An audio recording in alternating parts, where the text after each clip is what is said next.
ನೋಡ್ತಿದ್ದೀರಾ ಜನಸೇವಾ ಕನ್ನಡ ಟಿವಿ. ಮಂಡ್ಯದಲ್ಲಿ ನೋಡುತ್ತಿದ್ದಂತೆ ನೀರಿನಲ್ಲಿ ಕೊಚ್ಚಿ ಹೋದ ವ್ಯಕ್ತಿ.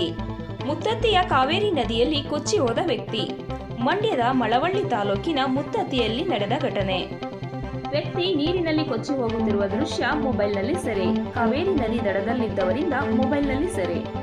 ನೀರಿನ ರಭಸಕ್ಕೆ ನೀರಿನಲ್ಲಿ ಕೊಚ್ಚಿ ಹೋಗುತ್ತಿದ್ದ ವ್ಯಕ್ತಿ. ಯುವಕ ಕೊಚ್ಚಿ ಹೋಗುತ್ತಿರುವ ದೃಶ್ಯ ಕಂಡು ಯುವಕನನ್ನು ಕಾಪಾಡಲು ಯಾರೂ ಇಲ್ವಾ ಎನ್ನುತ್ತಿರುವ ಮಹಿಳೆಯರು. ಸ್ಥಳಕ್ಕೆ ಹಲಗೂರು ಪೊಲೀಸರ ಭೇಟಿ.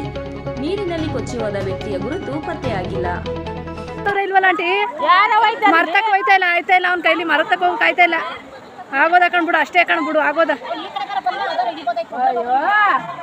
ಸಬ್ಸ್ಕ್ರೈಬ್ ಬಟನ್ ಮೇಲೆ ಕ್ಲಿಕ್ ಮಾಡಿ ಹಾಗೂ ನಮ್ಮ ಹೊಸ ವಿಡಿಯೋ ನೋಟಿಫಿಕೇಶನ್ಗೋಸ್ಕರ ಪಕ್ಕದಲ್ಲಿ ಕಾಣುವ ಬೆಲ್ ಬಟನ್ ಮೇಲೆ ಕ್ಲಿಕ್ ಮಾಡಿ ಹಾಗೂ ಲೈಕ್ ಮಾಡಿ, ಶೇರ್ ಮಾಡಿ, ಕಮೆಂಟ್ ಮಾಡಿ.